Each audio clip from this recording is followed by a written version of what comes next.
I was hiding behind a literal 16th century Madonna. Her gold leaf halo, which I'd spent a month restoring, was the only thing I recognized in a ballroom lit like heaven had accepted sponsorships. My boss was supposed to be here, but a convenient fever and the selfish cheerfulness of an old man who no longer feared such rooms had sent me instead. He'd said to smile, "Adriana, rich people love a girl who looks like she apologizes for existing." I did not smile. I just wanted to survive the night. Then, the air in the room shifted. It didn't get louder. It got quieter. In that specific way, prey goes quiet when a wolf steps into the snow. I saw him without meaning to. Dante Salvatore. He stood near the bar, a low crystal glass untouched in one hand. He wore a dark suit, no tie, the white of his shirt a stark slash against the column of his throat.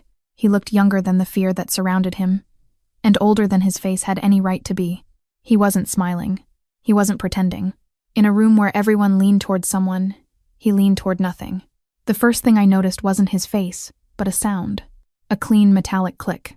He'd flicked open a silver lighter, then snapped it shut without lighting anything, as if he needed the sound more than the flame. A woman in emerald silk laughed too loudly beside him. He didn't look at her. One of his men stepped in and gently removed her hand from his sleeve for him. That should have been enough warning for any sane person. Then the flute shattered. A waitress fumbled a tray. A tall glass slipped, hit the marble, and broke, sharp and bright. She gasped, grabbing for the pieces on instinct, and one sliced across her palm. Blood bloomed, fast and crimson. No one moved toward her. No one except me. Before I could think better of it, I was kneeling in the glass. I said, "It's all right," her eyes wide with humiliation. "Give me your hand." I took the white linen napkin from my own clutch and wrapped it around her palm, pressing hard. "Pressure first. Sorry later." That was when the room changed again. A silence folded toward me. Another click. The lighter. A man's voice came from above me, deep, even, and too calm. "That girl," he said. "Bring her." Of course he would mean me. My eyes were still on the waitress's hand when I spoke. "She needs help before I do." The words came out before survival could intercept them. When I finally looked up, Dante Salvatore was watching me with an expression so unreadable it felt worse than anger. His eyes were almost black, focused in a way that made the rest of the room feel badly drawn.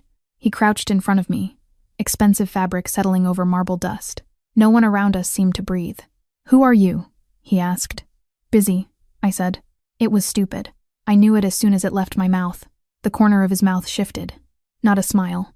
The memory of one. Maybe from another life. "What's your name?" "Adriana." "Last name?" I hesitated. "Bellini." Something moved behind his expression, fast and dark. He stood and offered me his hand. I looked at it. It was large, steady, with a silver ring on his smallest finger. "I can stand up by myself," I said. He was close enough now that I could smell him. Something clean and dark, like cedar over cold night air. "You ignored me," he said, his voice a private current around us. "I was helping someone. That's why I noticed." His gaze dropped to the blood on my napkin. "Mercy," he murmured. "That's what you look like." An hour later, I was in the back of his car, my phone gone, my future locked outside the bulletproof glass. In the dark, his voice called me by a name that felt like a warning, a promise, and the end of everything I knew. I had one secret sewn into the lining of my coat, a page my dead father left behind. It would either clear his name or bury us all with him. "Adriana Bellini," Dante said, the sound of his lighter clicking one last time in the dark. "You don't get to go home." The first thing I learned about Dante Salvatore's villa was that the doors were honest. They did not pretend to be decorative. They were walnut, iron, old hinges, and real weight. When they shut, you felt it in the floor before you heard it in the air. The second thing I learned was that panic sounded embarrassing inside expensive rooms. I tested the handle twice anyway. Locked. A male voice called from the corridor, "Do it a third time, and the door will get offended." I turned so fast the borrowed silk robe slipped off one shoulder. A man stood outside the open inner gate of the suite carrying a tray with coffee, sliced pear, toast, and an expression of deep personal betrayal. He was broad-shouldered, neatly dressed, and about 35. His black hair had been flattened as if he had lost an argument with rain. A scar nicked one eyebrow. He took one look at my face and sighed like a Catholic man, disappointed by predictable suffering. "Good. You're awake," he said. "The boss hates when captives faint before breakfast. It ruins the schedule." I told him I'm not a captive. He glanced meaningfully at the locked door. "Of course not. You're a very exclusive guest with perimeter restrictions." He stepped inside and set the tray down by the window. Morning light poured over the lake beyond the glass, turning the water into hammered silver. "I'm Gianni," he said. "Driver, logistics, and occasional hostage to Maria's cooking." "Who's Maria?" "The woman trying to kill me with focaccia." I stared at him. He put a hand to his chest. "You laugh now. Yesterday she brushed olive oil on bread in front of me and said, 'Smell this and suffer.' There are war crimes with less cruelty." Despite myself, my mouth twitched. He pointed at me. "They are human. Good. Eat before Dante comes in and the air pressure changes." I went still at the name. "How long am I staying here?" Gianni's face lost some of its comic elasticity. "Until it's safe." "For whom?" He spread his hands. "See, that's the exact kind of question that causes me stress wrinkles. I need my phone." It wasn't a request. Then we are both being brave before coffee. I crossed my arms. "If he thinks he can lock me in a room and call it protection." "The boss does not think," Gianni said dryly. "The boss decides. Thinking is for the rest of us. And frankly, it has not improved morale." I almost smiled again. Almost. The room itself made resistance feel smaller. A high painted ceiling, white curtains breathing inward with the lake breeze, a carved armoire, and a bed too large for one person.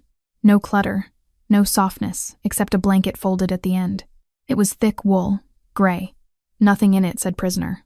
Everything in it said controlled. My evening dress hung over a chair where someone had cleaned the blood from the hem. That bothered me more than if they had left it stained. It suggested care. Attention. Someone here had seen the mess I carried in and quietly repaired it. A knock sounded once. Gianni straightened. "And there goes my piece." Dante entered without waiting for permission. Dark suit again, though it was barely 9 in the morning. A white shirt, sleeves buttoned, no jacket this time. The room tightened around him in a way that had nothing to do with size and everything to do with certainty. Gianni stepped back on instinct. I hated that I noticed such things. Dante's gaze flicked to the untouched tray, then to me. "Eat. No. Bad strategy." I don't remember agreeing to strategy. "No," he said. "You seem to prefer defiance." Gianni made the sign of the cross under his breath and drifted toward the door. "If anyone needs me, I'll be in the kitchen begging Maria not to seduce me with carbohydrates." "John," Dante said. "Yes, boss." "Out." He left at speed. Silence settled. Not empty. Heavy. Dante crossed to the window and stood with the lake at his back. He did not sit. Men like him probably made chairs feel temporary. "I spoke to your employer," he said. "You're on leave." My pulse kicked. "You had no right." "I have all the rights that matter this morning." "That isn't how rights work." His expression did not change. "In your world, maybe." I hated how often that sentence had been true in the past 12 hours. I lifted my chin. "Then explain your world." "No." A laugh escaped me then, sharp and humorless. "You kidnapped me, put me in a locked room, and refused to explain why. I brought you here because your last name opened a door I've been trying to force for 3 years. Cold moved under my ribs. My father is dead." "I know." The answer came too fast. I stared at him. "How do you know?" He held my gaze without discomfort, without apology. "Because I buried one of the men who put him there." My breath caught for a second. The room blurred at the edges. My father had died 2 years earlier in a warehouse fire on the industrial edge of Como. That was the official version. A drunk guard, faulty wiring, bad luck. It had been printed in 3 small papers and forgotten by everyone except the daughter who had spent months smelling smoke where no fire existed. "You're lying," I said, but the words lacked structure. "No, you don't get to say things like that." I broke off, pressing my fingers hard into my palm. "If you know something about my father, you tell me now. Not until I know what he left you." "I told you he died." That wasn't the question. I looked away first. I was ashamed of that. More ashamed that he noticed. "My father restored church panels," I said carefully. "He repaired frames. He taught me how age settles into wood. That's what he left me." Dante said nothing.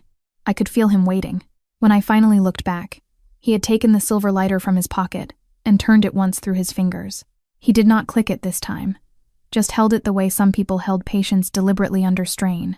"Your father also laundered ledgers through antique frames for Vittorio Caruso," he said. The name meant nothing to me then. The feeling did. Wrongness. Old and deep. "That's impossible, isn't it? My father was not a criminal." Dante's jaw shifted. "That is not what I said." "Then what are you saying?" "I'm saying men like Caruso hide their sins behind holy things. Your father was useful to them. Then he stopped being useful." I stood too quickly, anger arriving before balance. "And now I'm useful to you." A beat. Yes. It should have made me hate him cleanly. It did not. Honesty was a harsher thing. He stepped closer, slow enough that I could have moved away if I wanted to, which annoyed me more than if he had cornered me. If Caruso believes you have something of your father's, he will come for you. I don't have anything. Then pray he believes that. My throat tightened. Why should I trust you? You shouldn't. The answer struck harder than reassurance would have. But he said, you should understand this. If I wanted you frightened, Mercy, I would not have locked only the outside door. The nickname hit differently in daylight. Colder, more precise. I hated that I heard the difference. He glanced at the untouched tray again. Eat then dress. I'm showing you something. What if I refuse? His gaze settled on my face, then lowered briefly to my bare feet on the marble, then rose again. The gesture was so minimal, no one else would have called it dominance. I knew better anyway. Then you'll still dress, he said. You'll just do it angry. He turned and left. At the threshold, he paused without looking back. The east wing is locked for your safety. The west terrace is not. If you need air, take it there. If you try the main gate, the men outside will stop you. Politely, if possible. That little addendum unnerved me most. Politely if possible. Then he closed the door. Not slammed. Not hard. Certain. I stared at the wood grain until the tray's coffee went cold. If Dante Salvatore wanted me dressed and compliant, he got half his wish. I put on the charcoal skirt and cream blouse someone had hung in the wardrobe, brushed out my hair, and followed one of his guards through the villa with all the stiffness of a church girl marching towards sacrilege. The villa was worse in daylight. Night made power dramatic. Day made it domestic. There were family portraits in the hallway, oil landscapes over old sideboards, a bowl of lemons in the breakfast room, fresh flowers in a chapel alcove off the south corridor. Money had made the place beautiful. Grief had made it careful. Nothing unnecessary survived here. Men nodded to Dante's name as we passed. No one asked mine. The guard brought me down a narrow back staircase to a room that smelled like varnish, beeswax, and old dust. I stopped so fast he nearly walked into me. It was a restoration room. Tables under angled lamps, soft brushes laid in order, cotton gloves, solvents, magnifiers, and a humidity monitor on the far wall. My fingers twitched before I could stop them. Dante was already inside, coat off, sleeves rolled once. On the table in front of him lay 3 small devotional panels and one cracked frame with its backing removed. You built a workshop, I said before I could think whether surprise counted as weakness. He looked at my face, then at the tools. I bought one. My mother cared about old things. Your men don't seem the type. My men aren't allowed in here without reason. I moved closer to the table despite myself. The panels were 15th century, maybe early 16th. The central one showed Saint Sebastian, arrows half lost under darkened varnish. The wood backing on the frame was newer than the gilding. My father worked on this, I said quietly. Dante watched me say it. How can you tell? I pointed to the miter joints. He repaired corners with pear wood when he could get it. Everyone else used pine because it was cheaper. My fingers hovered over the back but did not touch. And this fill line, he never sanded it completely smooth. He said perfection on an old object looked like a lie. Something unreadable moved through Dante's face. Well, he asked, you think there's something hidden inside? I know there was. I drew on cotton gloves. No one stopped me. Then whoever opened it before didn't understand frames. Show me. I should have refused. I should have held the skill back. Made him bargain for it. Instead, the work took me. That happened sometimes. The world narrowed into cracks and grain, and the small, intimate logic of damage. I tilted the frame against the light. A shadow line caught under one side of the inner rabbit. Not there, I murmured. There. Dante came around the table. Close. Not touching. I felt the nearness anyway, like temperature changing before weather broke. That panel was rebuilt, I said. Not to strengthen it, to make the thickness uneven. There's a false channel inside the left rail. He handed me a thin lifting blade without being asked. I slid it into the seam, wiggled, angled, and pressed. The wood gave with a soft sigh. Inside the rail was a narrow hollow, and tucked within it, a strip of paper wrapped in oilskin. Dante went still in a way that made the room feel armed. I drew the packet out and set it on the table. Don't open it with your hands, I said. If it's old ink, your skin oil. He already had tweezers ready. I looked at him. You expected me to know that, he asked. No, I expected you to tear it.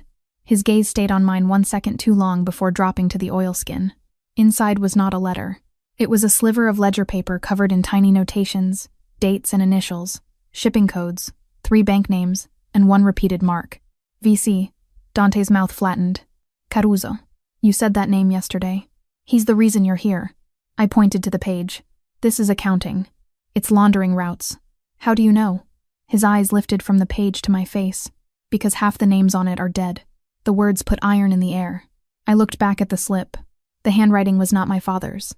Or not quite. Some of it was, some added later. Different nib pressure.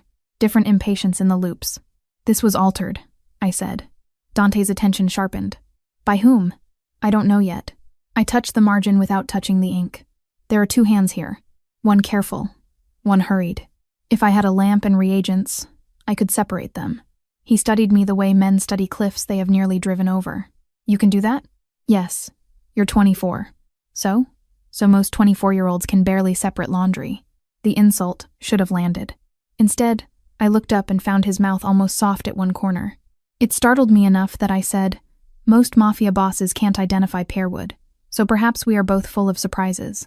A pause, then from somewhere behind us, Gianni muttered, Christ, she's suicidal. I turned.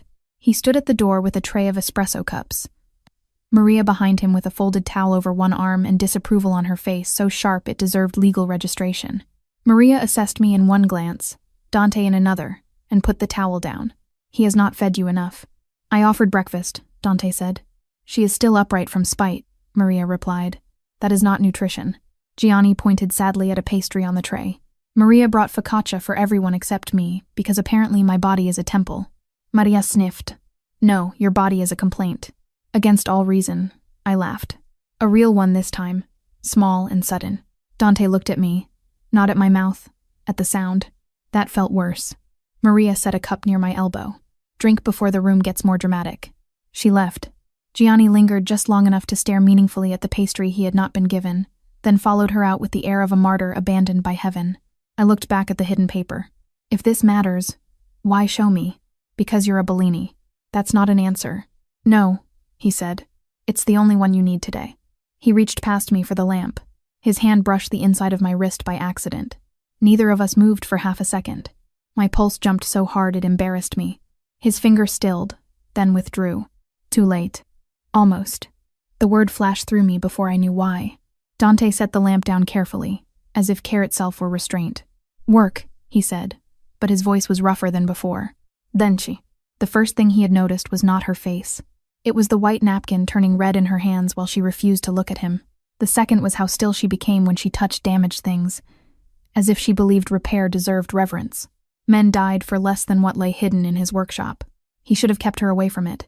Instead, he found himself watching the fine bones of her wrist under his fingers, and thinking with a fury he would have killed in anyone else, that if Caruso saw her like this, he would understand exactly where to strike. By evening, I had separated 3 layers of deceit from one strip of paper, and learned that Mafia accounting looked disappointingly like ordinary accounting, only bloodier in consequence. Different inks fluoresced differently under filtered light. Old carbon black held one way, newer iron gall another. My father's marks, if they were his, were disciplined, precise. The additions slashed across them like impatience with rules. Routes had been changed, amounts inflated, names replaced. Someone had altered records after the original sheet was hidden. When I showed Dante the distinction, he called Sophia. She arrived in a navy suit, 30-something and severe in the elegant way that made you suspect she sharpened knives for relaxation. Dark hair in a knot. No wasted movement. So, she said after I explained the ink separation, the dead men were laundering for Caruso, and someone inside our structure amended the route sheets later. Our structure, I repeated. Sophia's gaze slid to me. Not unkind, not warm. Stay long enough, Adriana, and you'll learn everyone belongs to a structure. The lucky ones simply know which one. I did not like her at once, which probably meant she was intelligent. Dante took the paper from her hand. How many people had access to old vault inventory? 8. To this room, 5. Sophia folded her arms. To you, too many. He ignored that. I said, if there are more frames from the same chapel commission, there could be more hidden slips. There are, Dante said. Where? Warehouse. Sophia looked at him. No. Dante looked back. Yes. I understood then that their arguments were old and expensive. An hour later, I was in the back of an armored car between Teo Raichi and a metal case full of lights, lenses, and solvent swabs. Teo was younger than I expected, maybe 28, with the kind of face mothers trusted, and men underestimated. He handled weapons the way a pianist handled scales. Nothing theatrical, only exactness. He had brought me bottled water, a wool coat, and the information that the warehouse floor would be cold. That tiny care made me like him immediately. "Don't mistake me for kind," he said as if reading it. "I'm only practical. If you freeze, the boss gets worse." Teo glanced toward the front, where Dante sat with Gianni. "You're new." Gianni twisted around from the passenger seat. "If he glowers any harder, the tires will deflate from shame." Dante did not turn. "Gianni." "Yes, boss." Silence. Gianni Sahil. "See. Hostile work environment." The warehouse sat at the edge of the lake behind rusted gates and a line of cypresses bent by old weather. Inside, the air was damp and smelled of rope, oil, and wet stone. Men spread out through the dark while Dante led me toward a row of crated altarpieces under plastic sheeting. I shivered once. His coat settled over my shoulders without warning. I looked up at him. "I didn't ask." "I know." The words landed differently now. Less hard, not soft. Something more dangerous than softness. "Attention." We worked by portable lamps. I opened one crate, then another. The third held a panel of the Virgin with a vertical split through the center, and a backing I recognized at once. My father did this one too. Dante stood beside me close enough that I could feel the heat of him through his coat. "Can you open it?" "Yes, carefully." "Do you think I generally use violence on paintings?" "No," he said. "Only on men who interrupt you." I looked at him. He was not smiling. My fingers slipped on the blade. "Stop." His voice sharpened. I froze. He took my hand. Just took it. Strong, warm, completely certain. He drew it back from the frame. A bead of blood welled where the thin metal had kissed my thumb. Ridiculous how such a small cut could change the air. His gaze dropped to the blood. Everything in him went still, not calm. Still. I felt the shift travel through his body and into the hand holding mine. "It's nothing," I said. He did not answer. The warehouse lights flickered once and died. Darkness swallowed the room. Men moved at once. Safety catches, steps. Italian too low and fast for me to track. Then the silver lighter clicked. A flame rose between us, small and steady, gilding the angles of Dante's face. His eyes were on my thumb, as if the tiny bead of blood had reached across years and touched something raw. "Boss," Teo called from the shadows. "Stay where you are," Dante said. His voice was flat, dangerous. He lifted my hand toward the flame, examining the cut. The gesture should have felt clinical. It did not. The pad of his thumb touched the inside of my wrist where the pulse ran thin. "Dante," I said, and did not know why I said his name like that. His eyes lifted to mine.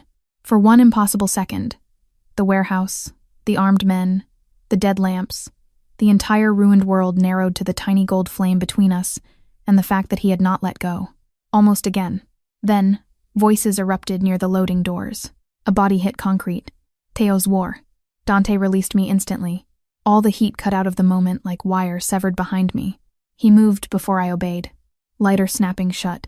Gun already in his hand from somewhere under his coat. The sound of it made my stomach drop harder than the sight. A man stumbled from between two crates. Not one of ours. Thin. Frantic. Knife in hand. He saw me. That was his mistake.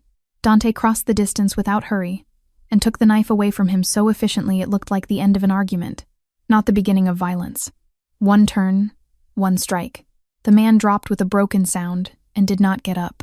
I stood there shaking in Dante's coat while Teo checked the perimeter, and Gianni announced to no one in particular, "Dear Lord, thank you for not letting me die in a warehouse because I ate one almond and lost my spiritual protection." Nobody laughed. Then a towel that Maria had folded in my bag because she had pushed it there for practical women appeared in Dante's hand. He wrapped it around my thumb with surprising gentleness. "You don't like blood," I said before I could stop myself. Something crossed his face, gone too quickly to name. "No," he said. "Why?" A pause, then quietly, "Because crowded rooms don't always notice it in time."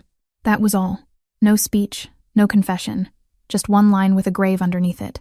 When he finished bandaging my hand, he kept his fingers around it half a second too long.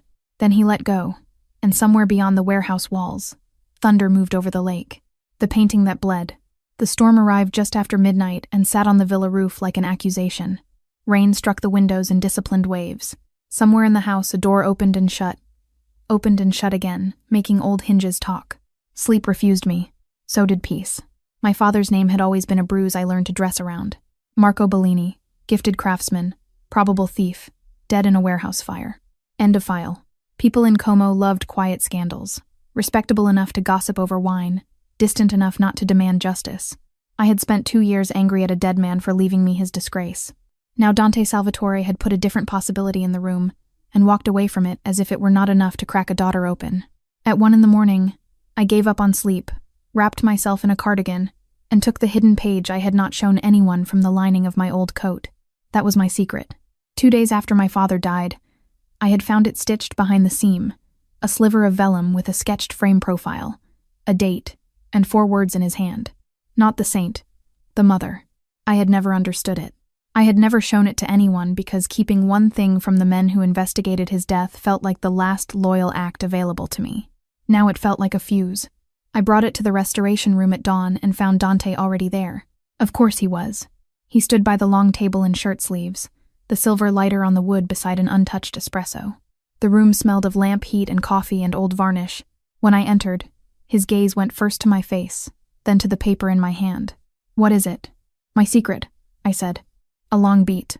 Then he pulled out the nearest chair for me without comment. That undid me more than if he had praised my honesty. I sat and laid the vellum down. I found it in my coat after my father died. I didn't know what it meant. He read the words once. His Yaf set. The mother. The Madonna panel in the warehouse. Yes, you knew. I suspected. I laughed once, tired and mean. It must be restful being right this often. No, that surprised me enough to look up. He was watching the sketch line on the vellum, not me. Being right usually means I'm late. I did not know what to do with that. So, I did what I always did when emotion got too close. I worked. The Madonna panel came out of storage again. Under brighter lamps with solvents and swabs and the patience my father had taught me, I cleaned a band of filthy varnish from the lower border. Beneath the grime, a line of newer gesso showed where the wood had been lifted and resealed. "Here," I said. Dante braced the frame while I opened the concealed edge. Inside was not another slip. It was a tiny lead tube sealed with wax. I held it up. Dante took it with a care that was almost reverent. When he opened it, a narrow strip of rolled paper slid into his palm. Not a counting this time. A list of names. Some I did not know. One I did. Lucia Salvatore. I looked at Dante so sharply my neck hurt. He had gone very still. "Who was Lucia?" I asked, though I knew. "Me sister." Rain whispered at the windows. Somewhere in the villa, a clock measured a terrible amount of silence. "Why is her name on this?" I asked. He did not answer. I reached for the paper. He let me take it. The other names formed a pattern when I looked long enough. Caterers, florists, a pastry supplier, 2 security contractors, 1 doctor. Beside each were dates and amounts. "This is event planning," I said slowly. "No, it is if the events were dollars." His gaze snapped to my face. I traced the line under Lucia's name. "Your sister died at a party." A muscle moved in his jaw. Yes. The realization came in pieces too ugly to be dramatic. My father hid records of the people paid around that night. Yes. Why? Because he found out the guest list wasn't the only thing arranged. The room chilled. "You think her death was planned?" "I think Caruso never wastes chaos when he can manufacture it." I set the paper down carefully because my hands had gone unreliable. And my father knew. He knew enough to hide this, and that got him killed. Yes, there it was. Not softened. Not generous. Truth like a blade laid flat on a table between us. I should have cried then. Instead, I asked, "Why didn't you tell me before?" "Because grief makes people reckless." "I'm already here." "Yes," he said quietly, "and I'm trying to keep you that way." The words pressed somewhere under my ribs. I did not invite them in. I looked back at the Madonna panel. The crack along her chest had opened under age, but not split the gold. The surface looked whole. The structure beneath it was not. "She's wrong," I murmured. Dante frowned. "Who?" "The painter, or maybe whoever restored her before my father." I touched the damaged edge. "The gold is perfect up here, but the wood beneath is swelling. If you only repair the surface, she breaks from the inside." He said nothing. I heard my own voice continue softer now, turning the object in my hands into something too close to confession. "You have to open her completely. Remove what looks intact. Treat the hidden damage first. Otherwise, the beautiful part becomes the pressure point." Silence. Then Gianni from the open doorway said with tragic solemnity, "Boss, if that was a metaphor, I would like it noted that I felt attacked on a spiritual level." I jerked, startled. He held a tray with 2 coffees and 1 plate of almond biscuits he was clearly not supposed to be eating. Maria appeared behind him, saw the biscuit, and took it out of his hand without breaking stride. One day, he whispered to her, retreating back, devastated. "One day you will understand my heart." Maria did not turn. Your heart is underdeveloped from avoiding vegetables. I laughed before I could stop myself. Dante's eyes lifted from the Madonna to my face. That warmth was worse than any threat. Then Sophia entered, took one look at the list, and went pale in a way disciplined people rarely allowed. Only 6 people knew about the Lucia file. Dante's entire body changed, not visibly to anyone who did not know to look. To me, by then, it was unmistakable. Betrayal had entered the room. Not the delicate, bright kind from a party, the ugly kind from a rifle round, punching through a villa window at breakfast and turning sunlight into a spray of knives. Teo had me on the floor before I understood the sound. The table overturned over us. Maria screamed somewhere down the corridor. Men shouted in Italian sharp enough to cut skin. Another shot. Another. The house, so controlled in peace, transformed with terrifying speed. Hidden doors opened. Guards appeared from walls I had thought were walls. Dante came through the breakfast room entrance already armed, coat unbuttoned, expression emptied down to purpose. "Move," he said. Teo hauled me up. We ran bent low through the servants' corridor while somewhere behind us returned fire cracked across the lake-facing windows. My feet slipped on stone. Dante caught my elbow without looking, steering me around a corner, through a pantry, down 2 steps, through a steel-lined door disguised as oak. The safe passage smelled of concrete, damp, and old electricity. "Gianni has the car," Dante said. "Teo rear." We burst out into the underground garage. Gianni stood by a black SUV with an assault rifle in one hand, and a face suggesting this was deeply inconvenient. "I would like it recorded," he said as Teo shoved me inside, "that I had exactly half a boiled egg before bullets started, and now my metabolism is under attack." "Drive," Dante said. We tore out through a service tunnel and onto a narrow road, climbing above the lake. I twisted in my seat just in time to see smoke bloom from one wing of the villa. My throat closed. "Maria's alive," Teo said from beside me, blood on his sleeve that might not have been his. "Sophia, too." I exhaled once. Not enough. The road narrowed. Trees closed over us. Rain began in thin, cold strikes on the windshield. A motorcycle appeared in the rearview mirror. Then a second. Gianni cursed. "Oh, absolutely not." Gunfire burst behind us. Dante pushed me down across the seat with one hand, his body covering mine before I could protest. The move was so instinctive it stole breath more effectively than fear. Shots pinged off reinforced metal. Glass starred but held. "Stay down," he said. I could smell rain on his coat, smoke, that colder note of outside dark beneath the cedar. My cheek pressed against the hard line of his thigh. One of his hands bracketed the back of my head. Not gentle, protective with the violence of necessity. Almost every thought I had dissolved into the single impossible fact that he had chosen my body over his own without hesitation. Gianni swerved. "If I die before Maria admits she loves me, I will haunt this family forever." "Focus," Teo snapped, firing through a lowered slit in the rear window. The motorcycle vanished in a bloom of sparks. The second drew level. Dante moved off me, only to lean out and fire once. Efficient, not loud in the dramatic way films lied about. Worse, controlled. The bike fishtailed and flipped into trees.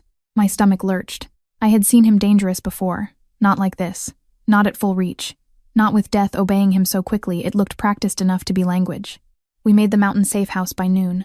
It was a stone house, 2 rooms, forest behind it, lake somewhere far below, the kind of place built for weather and bad decisions. Once inside, everything quieted too abruptly. Adrenaline had nowhere to go. Mine turned traitor in my bones.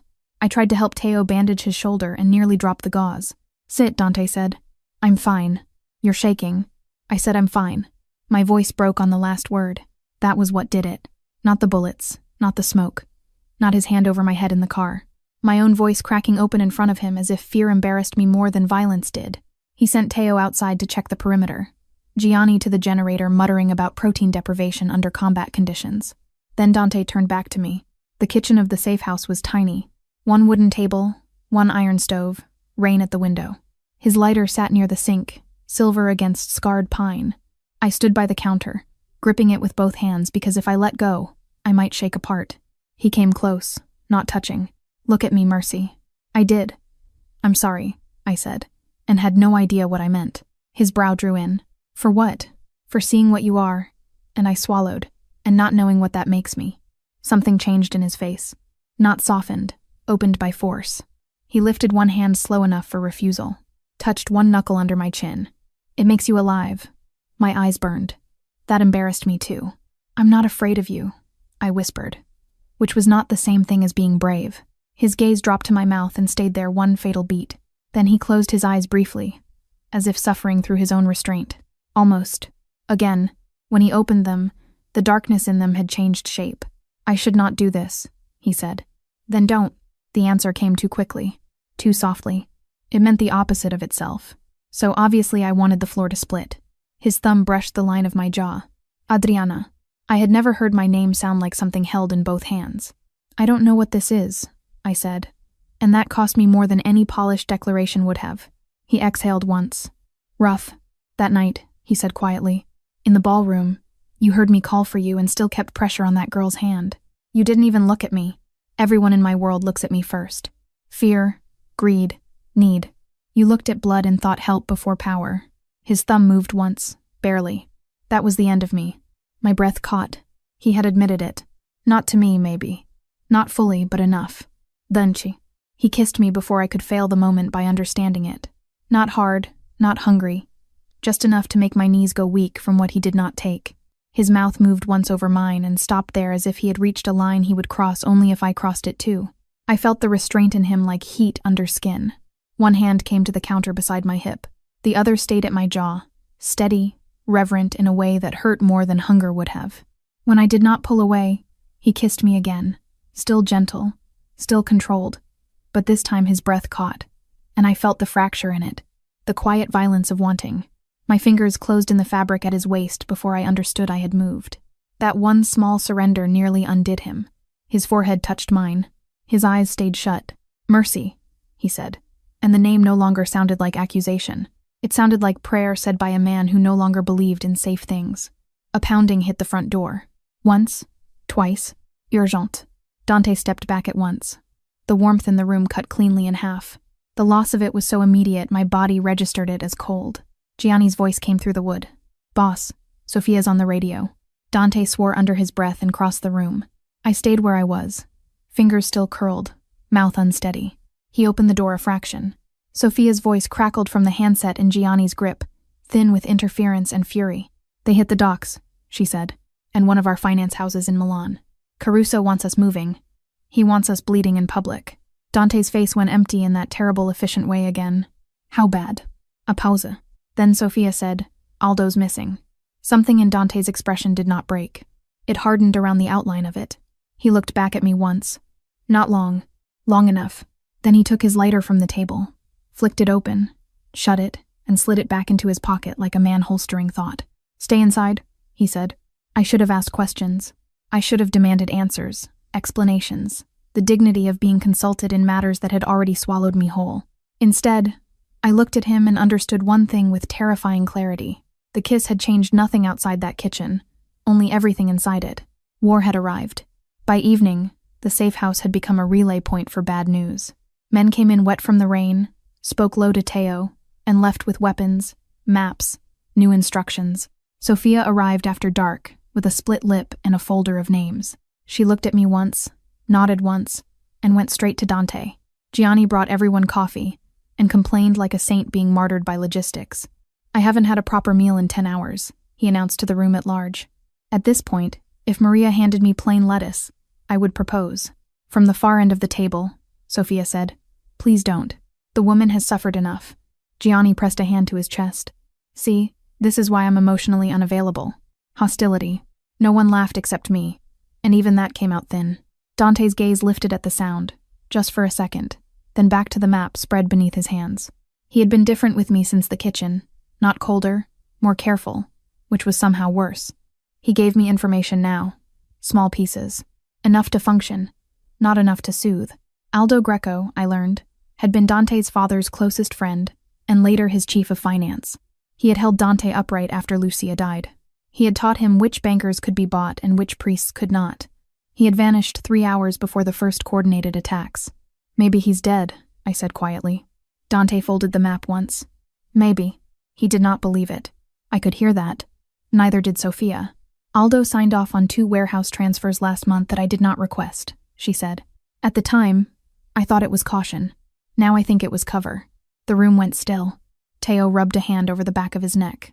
He bounced me on inspections twice. Said the boss ordered it. Dante looked at him. I didn't.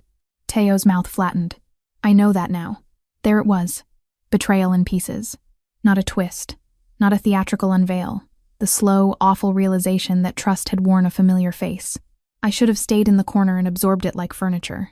Instead, I said, if Aldo handled finance, he knows where the altered ledgers go. Sophia looked at me sharply. Yes, and if Caruso is pressing for movement, he still wants something. Dante's eyes came to me. Me? I shook my head. No. If he wanted only you, he'd keep shooting until one side ran out of walls. He wants records contained, cleaned. I pointed to the folder. He wants what my father hid. Sophia considered that without softening. She's right. A strange, stupid flicker of satisfaction went through me. It died almost immediately when Dante said, which is why she leaves tonight. The air changed. I stared at him. No. Yes. You don't get to make that decision for me. I just did. The words struck hard enough to bring anger back where fear had been. Useful anger. Brighter. Easier to carry. You lock doors and call it protection. You send men with guns and call it safety. But this, I heard my own voice rise and hated it. You do not get to remove me from my own life because your enemy learned my name. His expression did not shift. Only his hand resting flat on the table tightened once. Your life, he said quietly, is exactly what I'm trying to preserve. Before I could answer, gunfire tore across the forest outside. The first burst shattered the kitchen window. Teo moved before the glass landed. He drove Sophia down behind the table, knocked me backward toward the interior wall, and turned into the second burst instead of away from it. He made a sound I will hear until I die. Not loud. Surprised. Blood hit the floorboards in 3 dark drops before the rest of him followed. Teo. I was already on my knees beside him. His shoulder was ruined red. Not the chest, thank God. Not the chest. The relief came so hard it made me sick. Dante and Sophia were moving, firing, shouting, ending the attack with the speed of people who had no space left for panic. Gianni dragged the table on its side and yelled, I swear to God, if I die before my wedding to carbohydrates, I will be furious. I pressed my hands over Teo's shoulder wound. Blood pushed hot between my fingers. Stay with me, I said. Trying, he managed, face white under olive skin. It hurts. That's inconvenient, I said, voice shaking. I need you annoying. He laughed once, then grimaced. Dante dropped to one knee on my other side.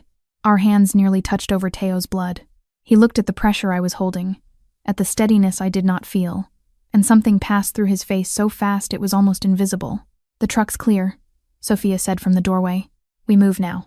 No, I said. Dante looked at me. I looked back. He bleeds out if you move him badly. Sophia snapped. We stay and we all bleed out. Then give me 60 seconds. Dante did not argue. He stripped his overshirt off, wadded it hard, and handed it to me. I changed the angle of pressure, packed the wound, wrapped, tied. Teo hissed between his teeth. Good, I said, though my hands were slippery and my heart had become an animal. Good, breathe. Dante slid an arm under Teo's back. Now. We made it to the truck under cover of rain and muzzle flashes. By dawn, we had crossed the lake and reached an old boathouse safe site hidden under cypress and fog. Teo was alive, pale, furious, medicated. Maria arrived an hour later and cried over him while pretending she was only angry. I stood in the boathouse doorway watching gray water knock at old pilings, and understood with a coldness I could not bargain with what being close to Dante cost. Teo had taken a bullet because I mattered to the man others wanted wounded. That was the message. Not subtle, not survivable forever. Maria found me there in the afternoon with a wool coat and a folded envelope. He will send you away, she said. I looked at her. You say that like a warning. It is. She pressed the envelope into my hand. Gianni arranged a boat, then a train. Florence. Your employer has cousins there. Inside was a ticket, a real one. Name, departure, time. My old life reduced to paper and possibility. You helped, child. Her lined face softened. Men like Dante save what they love by putting it far from themselves. They do not ask whether distance is another kind of wound. The words landed too close. I left at dusk. No one stopped me. That more than anything made the choice real. Gianni drove me to the little station above the ferry dock in miserable silence, both hands tight on the wheel. When he pulled over, he did not look at me. If you tell Maria I cried, I'll deny it. You didn't cry. He sniffed. Yet. The station smelled of wet stone and diesel. One yellow light buzzed over the platform. My train ticket softened in my damp hand. Gianni got out and opened the trunk. My small bag sat inside. Repaired dress, father's vellum, a sweater Maria had packed without asking. "You can still come with me," I said quietly. He stared at me as if I had suggested arson. "And leave the boss?" "Absolutely not. Who would remind him he's impossible?" I smiled despite the ache in me. Gianni looked toward the dark tracks. "He didn't want you seeing Teo like that. That isn't the same as asking what I want." "No." His mouth went crooked. "It's not." The train light appeared far down the line. This was it. The clean exit. The version of my life where I chose sense, daylight, restoration work, rooms without guns, men whose silence meant shyness instead of controlled violence. I could step onto that train and become Adriana Bellini again. Not mercy, not leverage, not the woman blood had marked in a ballroom. Then I remembered Teo on the floor, Maria at the boathouse, Sophia with dried blood on her lip and no complaint in her mouth. I remembered Dante in the kitchen kissing me like restraint was a form of worship, and in the car covering my body with his own before his was safe. And beneath all of it, harder than desire and uglier than fear, I remembered my father's name. If I left now, Caruso still owned the story of him. If I left now, Dante would go into war carrying my father's dead secrets alone. If I left now, I would spend the rest of my life restoring other people's damage while refusing the one place I could choose mine with open eyes. The train screamed into the station. I tore the ticket cleanly in half. Gianni exhaled a curse that sounded almost like prayer. "This," he said, watching me drop the pieces into the wet, "is a terrible decision." "Yes," I said. Then I picked up my bag, turned away from the train, and walked back toward the lake. I went back. The boathouse was empty when I returned. Not abandoned, recently emptied. One coffee cup still warm on the crate table. A damp hand towel near the sink. A radio left hissing with no one to answer it. My pulse started beating in the wrong places. "Hello." Nothing. Then, from the inner office, a familiar voice said, "Thank God." Aldo Greco stepped into the doorway with his coat half-buttoned and rain in his hair at the temples. In the 2 brief times I had seen him before, he had struck me as the sort of man old families relied on. Elegant, soft-spoken, almost invisible until needed. He looked relieved now, tired, believable. "You shouldn't be here," he said. I came back. His gaze dropped briefly to the torn edge of the ticket in my hand. "I see that. Where is everyone?" "Moved." Caruso's men found the perimeter. He took my bag from me before I could decide whether to object. Dante sent Sophia with Teo to the city clinic. He went ahead to the chapel estate. There are more records there. The chapel estate. Something in me recognized the phrase before I knew why. Then the vellum in my coat pocket seemed to warm against my ribs. Not the saint, the mother. "Which chapel?" I asked. "San Bartolomeo. North Ridge." He smiled faintly. "You know the old roads? I grew up in Como." "Good. We'll take the lower pass." I should have asked why Dante had not sent Gianni or Sophia or anyone whose face I knew better than the outline of secondhand trust. I should have noticed that the radio hissed without voices because the battery had been removed. I should have told myself that men did not survive beside Mafia bosses for decades by being harmless. Instead, I got into Aldo's car. That was my mistake. Halfway up the ridge road, he locked the doors with a soft mechanical snap. I felt it immediately. My hand went to the handle. "What are you doing?" He kept his eyes on the road, saving us both some noise. Cold spread from my throat downward. "Aldo, please don't scream," he said almost kindly. I've always disliked melodrama. The forest closed around the car in black, wet walls.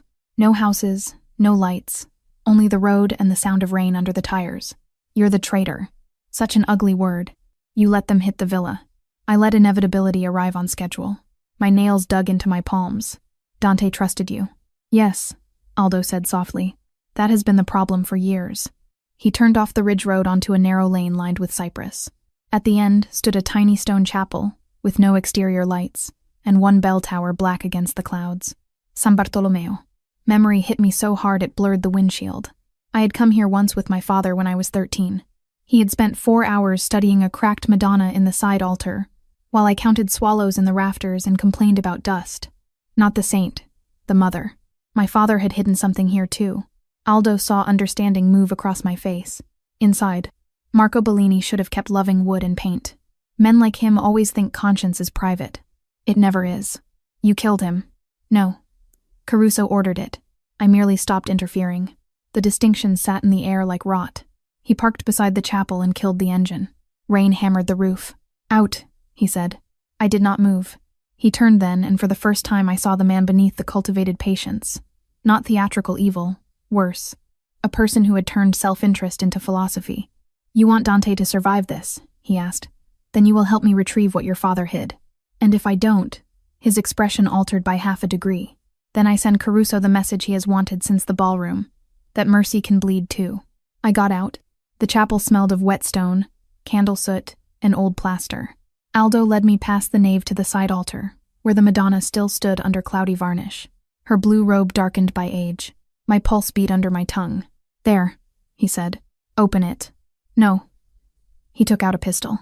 Not waved, not dramatized, simply held. I walked to the altar. The old restoration seam was still visible under the frame edge, just where my father would have left it. My hand shook once, then steadied as work took over. Blade, lift, pressure, hidden channel. Inside the lower rail sat a small iron key wrapped in linen. Aldo took it from my palm. "Thank you." "For what?" "For proving Dante was right to keep you close." The back chapel door opened. Vittorio Caruso entered like a man late to dinner, not to treachery. He was older than Dante by 20 years. Silver at the temples, handsome in the dry finished way of men who had turned cruelty into refinement. His umbrella dripped onto the stone. 2 armed men followed him and shut the door. He looked at me, then at Aldo, then smiled without warmth. "So this is the girl." I hated how calm he made himself look. "You killed Lucia," I said. The smile remained. "No. I arranged a room in which sentiment could do what bullets would have made vulgar." My stomach twisted. Aldo handed him the key. The crypt vault, just as Marco marked. Caruso turned the key over in his fingers. "And Dante?" "On the south road. He'll come when he realizes she's gone." "Good." Caruso's gaze returned to me. A man is easiest to break in the shape of his favorite error. My hand closed around the thin lifting blade still hidden in my sleeve. "Do not break," I told myself. Not because no one was coming, because I was still here. Caruso stepped closer. "Did he tell you why he noticed you?" "Yes." A flicker of irritation crossed his eyes. "How unlike him." "He told me enough." "Then let me tell you the rest." He glanced at the Madonna. "Your father wanted to expose us after Lucia died. Dante's father wanted peace. Aldo wanted survival. And I wanted a successor who understood that mercy is wrought in the beams. Dante has always been too close to softness." His gaze sharpened. "You are proof." The insult should have frightened me. Instead, rage arrived clean as glass. "I'm proof," I said, "that not everyone in your world looks at power first." Caruso's expression thinned. That gave me more strength than it should have. He nodded to one of the men. "Tea here." They took me to the bell tower room above the nave. Rope around wrists and ankles. Not too tight. Professionals then. Aldo avoided my eyes. That somehow hurt more than Caruso's interest. When they left, I twisted the lifting blade from my sleeve into my bound hand. Below me, through the tower grating, I heard the chapel doors open again. Then Dante's voice, low and lethal. Too late had entered the building. The bell tower rope burns hurt less than helplessness. That was the first useful thing I learned in the bell tower. The second was that old lifting blades, if narrow enough and hidden in a sleeve long enough, could saw halfway through fiber before the skin split open. My wrists burned, my fingers cramped. Rain rattled the louvers beside the bell. Through the grating in the floor, I could see the chapel below in fractured pieces. The edge of pews, the altar rail, a slice of candle stand, shadow moving where men stood with guns and bad intentions. Dante's voice reached me first. "You brought her to a church," he said. "How sentimental." Caruso laughed once. "You mistake architecture for conscience." I kept sawing. The rope gave by one strand, then another. "Below," Aldo said quietly. "Listen before you choose anger, ragazzo." Ragazzo. Boy. My chest tightened at the intimacy of it. Dante had let this man call him that once, maybe since childhood, maybe since before. Grief had hardened his face into what it became at parties and tables and funerals. That was the real cost, I thought. Not only death, not only violence, the betrayal always arriving in a familiar voice. "I chose," Dante said. Silence answered him. Not fear, recognition. I worked the blade faster. Caruso spoke again. "Lucia should never have been at that gala unsupervised. Your father's weakness put her in the hall. Your weakness keeps bringing women into rooms built for consequences." Something hit wood hard below. "A chair? Officed?" I could not tell. Dante's voice dropped lower. "Worse for it. Do not say her name again." I got one hand free.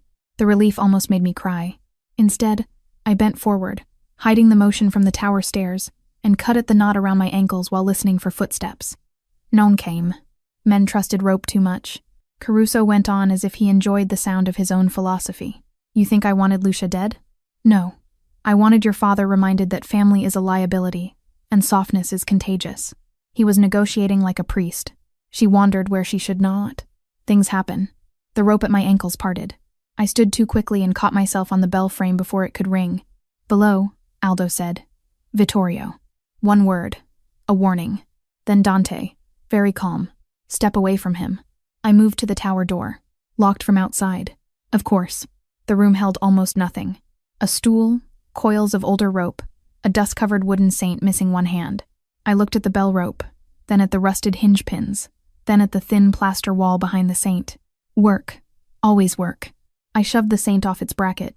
It hit the wall and broke through the wet, softened plaster between the tower and stairwell with a choking crash. Shouts below. Good.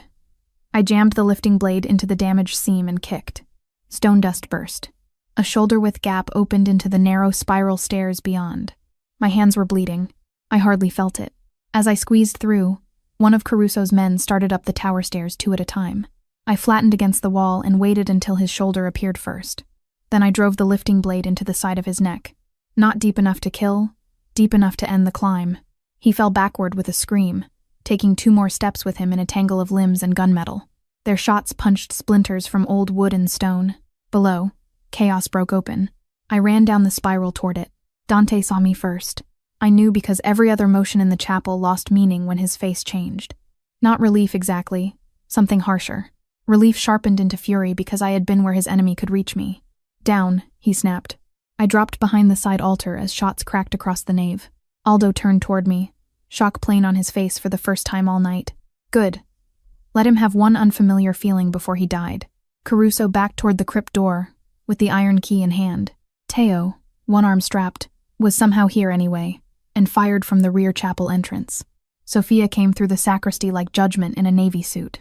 Gianni unbelievably had a shotgun, and the expression of a man personally offended by destiny. No one, he yelled over the gunfire, is allowed to die in a bell tower before I have dinner again.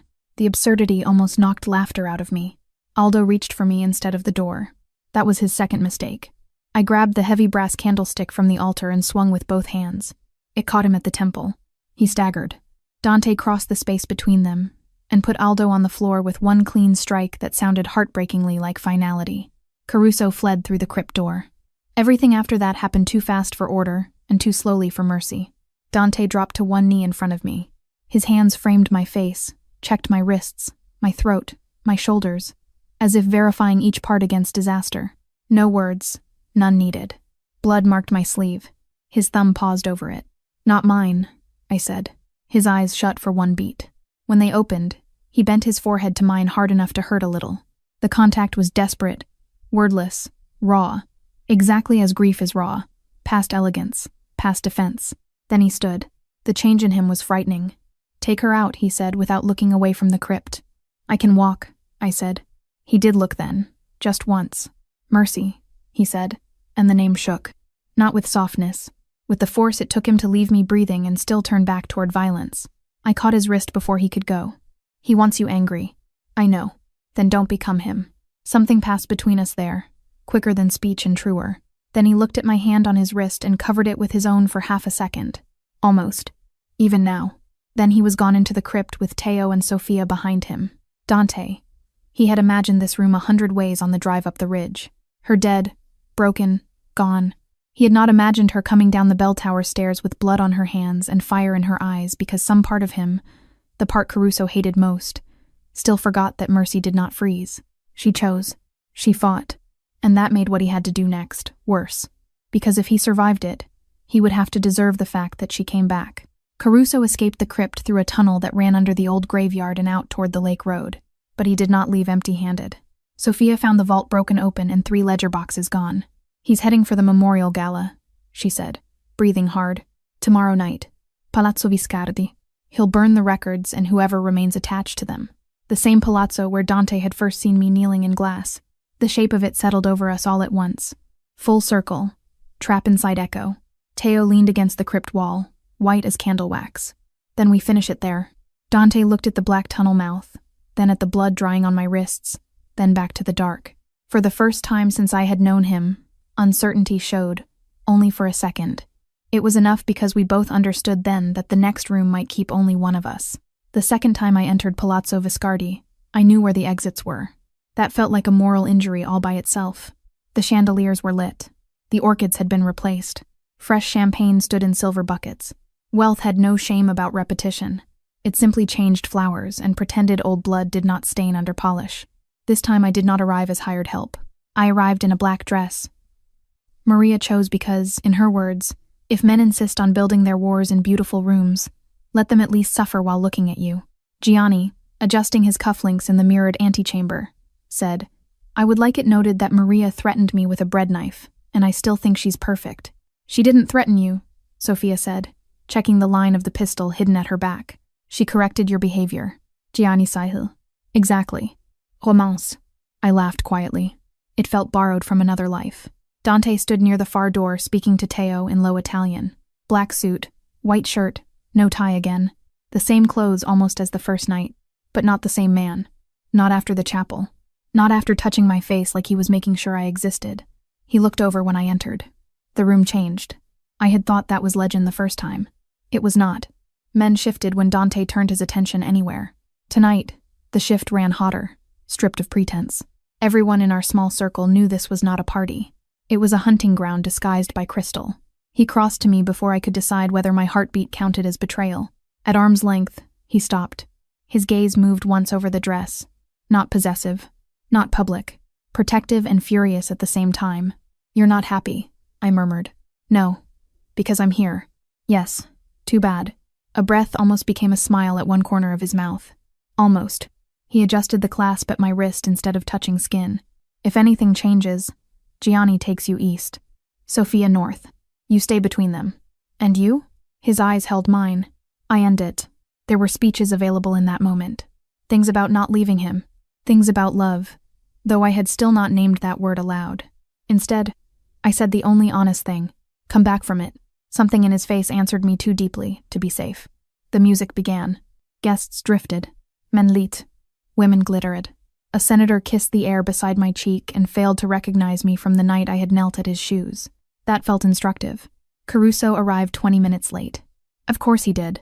He entered through the north doors with 3 men, and the polished ease of an elder statesman. A few heads turned. Several did not because they already knew. That was the thing about corrupt rooms. Revelation rarely shocked the guilty. Aldo was with him, alive. My stomach dropped so hard it bruised. His left temple bore a livid mark from the candlestick. One arm was in a sling.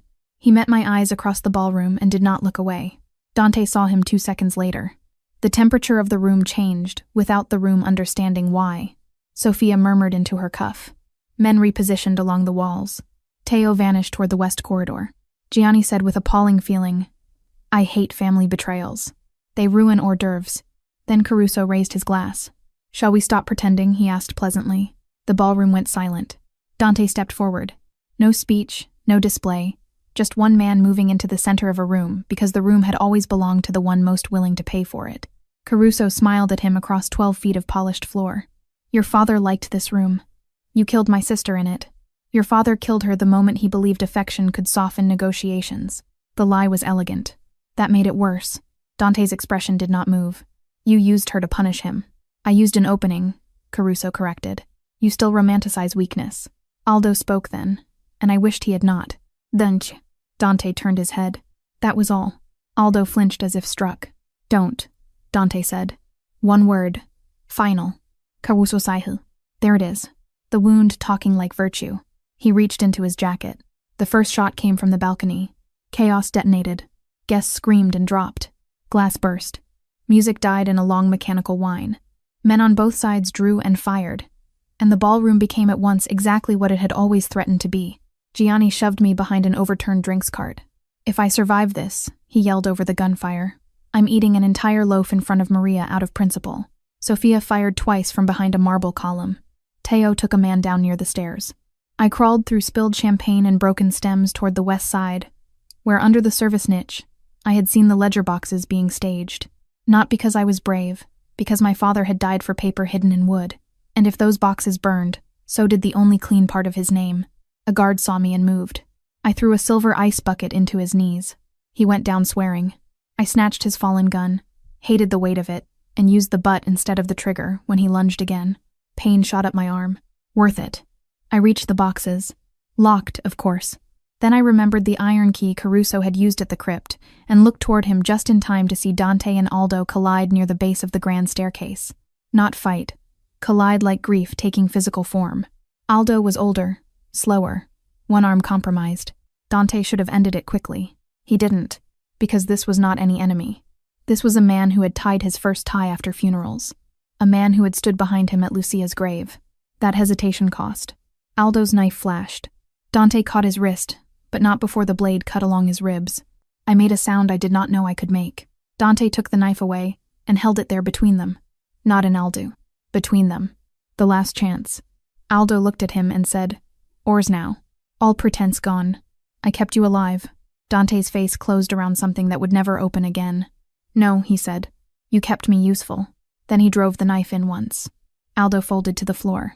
I felt the cost of it all the way across the room. Caruso saw it too. That was his mistake. He smiled. Dante turned toward that smile like the world had narrowed to one payable debt. I got the key from Caruso's dropped coat while he fired at Teo and missed. I opened the ledger box and thrust the first sheath of papers into Sophia's hands when she slid beside me. "Enough," I shouted. "Enough to bury him," she said. Caruso heard that. He ran for the south balcony. Dante intercepted him under the chandeliers. The fight was short, ugly, human. No elegance left in it. Caruso was skilled, older, ruthless. Dante was bleeding and past patience. They went into the broken glass together. In the end, it was not brute force that won. It was refusal. Caruso reached for the fallen pistol first. Dante kicked it away, caught him by the throat, and looked down into the face of the man who had built half his life out of doctrine and half out of damage. "You told me mercy was rot," Dante said. Caruso smiled blood into his teeth. "And now?" Dante's hand tightened. "Now I know the difference between mercy and you." Then he ended it. Not loudly, not theatrically.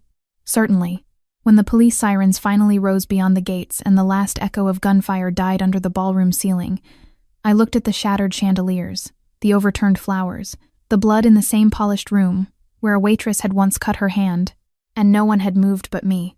Dante came to me through the ruin. His face was pale, his shirt dark at the ribs, his eyes not the same as before. He stopped in front of me and looked at the blood on my hands. The ledger pages clutched against my chest, the fact that I was still standing. "It's over," I whispered. He closed his eyes once, then opened them and said, "It's over." The sky simply ran out of violence and left debris to prove what had passed through. 3 weeks later, the villa smelled of plaster dust, coffee, and antiseptic. One wing remained boarded while repairs went on. Teo wore his arm in a sling and accepted sympathy with the grace of a man being tax audited. Sophia slept in her office twice a week, and denied it with professional dignity. Maria ran the kitchen like a sovereign nation. Gianni survived. His first act after surviving was to steal half a loaf of rosemary bread, hold it up in the courtyard like a revolutionary banner, and declare, "If love will not nourish me, carbohydrates must." Maria hit him with a dish towel so hard even Dante looked away to hide the beginning of amusement. "I hate him," she said. "You do not," I told her. She sniffed. "No, unfortunately." Gianni heard and nearly walked into a fountain. Ordinary things arrived in fragments after that. A repaired window catching morning light. Fresh invoices instead of secret ledgers. Men knocking before entering rooms I used. My tools laid out on the restoration table as if the house had understood I belonged to its daily rhythms now. I spent most afternoons in the chapel room off the south corridor, restoring the Madonna from San Bartolomeo. The crack through her center had to be opened wider before it could be mended. That still felt like a lesson I had not finished learning. Dante gave me space there. Not distance, space. A different thing entirely. He no longer locked doors. He no longer said where I could and could not go. The first week after the ballroom, I kept waiting for the command in him to return. It did not. Not because he had become gentler. Because he had understood finally that I had walked back into his world, and that anything less than choice would insult us both. That new respect should have calmed me. Instead, it left me feeling perilously seen. One evening, as the house settled into that strange hour between work and dinner, I found him in the West Terrace room with the lake black beyond the glass and his silver lighter unopened in his hand. He stood by the fireplace, but had not lit it.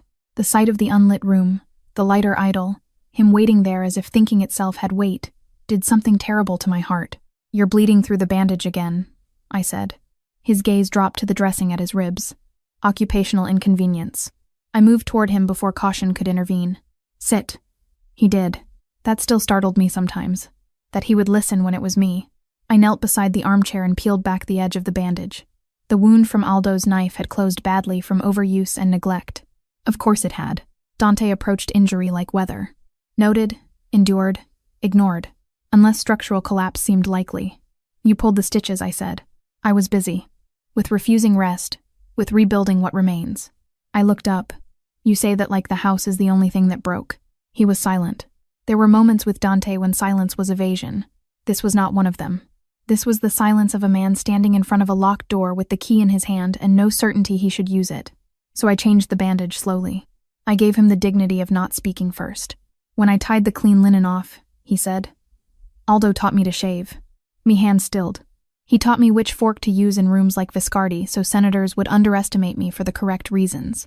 He took Lucia to buy sugared almonds when my father forgot she liked them. His eyes stayed on the dark window. I killed him in the same night I ended Caruso. The grief in his voice was stripped of decoration, so bare it made my own breathing careful. "You did both because he left you no honest version of himself," I said softly. A long pause. Then, "Do you know what frightens me?" I almost laughed from surprise. Dante Salvatore did not ask questions like that. "No, that I am capable of understanding him." The answer shook me more than tears would have because I understood it too. Aldo had chosen survival over conscience until he could no longer tell the difference. Dante, in another life with one less sister loved and one less girl kneeling in broken glass, might have called that wisdom. I rested my hands lightly on his knee. Not seduction, not comfort, exactly contact that admitted witness. "You didn't become him," I said. "No." His gaze came to my face. "Because you walked into a ballroom and told my men someone else needed help before you did." The bookend of it hit me so hard I had to look down for a second. When I did, his lighter sat on the arm of the chair between us, silver in the low lamp glow. He picked it up, clicked it once, and lit the fire at last. The sound no longer meant danger first. It meant I was home. Later, after dinner, when the villa had gone soft with nighttime, and Gianni could be heard somewhere outside insisting that Maria had accepted his apology in a spiritually significant tone, Dante found me again in the chapel room. The Madonna stood cleaned, stabilized, still not finished. Neither, I thought, were we. He came to stand beside me, not too close, then closer. "Adriana." I turned. He held no ring box, no rehearsed speech, only a small gold band in his palm, worn thin with age. "My mother's," he said. "My father gave it to her after a war they never named properly." I looked at the band, then at him. My heart did something painful and bright. "This isn't a fairy tale," he said. "Trust him to start there." "No," I whispered. "My world will not become safe because I want it to. Loving me will not ever be the easy version of a life." His gaze did not move from mine. "But if you choose this, Mercy, I will spend the rest of mine making sure choice remains yours." That was more romantic than any polished declaration in any safer house. My eyes filled before I could prevent it. I hated crying less these days. That was his fault too. "Yes," I said, and the word came out shaking. "Yes, if you still mean it when things are quiet." His face changed then. Not dramatically. The kind of change only people in love notice and never recover from. "I mean it most when things are quiet." He slid the ring onto my finger. Then he touched his forehead to mine. And in the next room, Gianni shouted, "Maria, if this soup is forgiveness, give me 2 bowls." I laughed against Dante's mouth. At last he smiled.